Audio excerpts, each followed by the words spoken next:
अस्सलाम वालेकुम रहमतुल्लाहि व बरकातुहू। सवाल पूछने वाले हैं हसनैन तल्लुकैन का लिया से। कहते हैं कि हमारे घर में बहुत सारी चूंटियाँ हैं, हमारे खानों में वो शामिल हो जाती हैं। इसी तरह बच्चे के जो दूध के डब्बे हैं उनमें भी चूंटियाँ दाखिल हो जाती हैं। हत्ता कि हम जिस बेड पे सोते हैं उस बेड के ऊपर भी चूंटियाँ आ जाती हैं।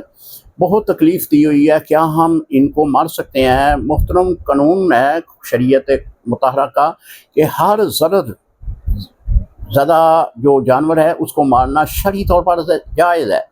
ज़रर का मतलब है कि जो तकलीफ़ देने वाला है।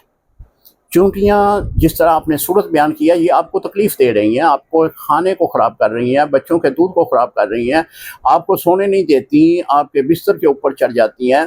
तो आप इनको मार सकते हैं, यानी इनको ख़त्म करने के लिए कोई भी दवाई, कोई भी स्प्रे इस्तेमाल करें, शरई तौर पर आप पर कोई गुनाह नहीं होगा। और हर ज़ररज़दा, हर तकलीफ़ देने वाला जानवर उसको तलफ़ करना शरई तौर पर जायज़ है। अस्सलाम वालेकुम रहमतुल्लाहि व बरकातहू।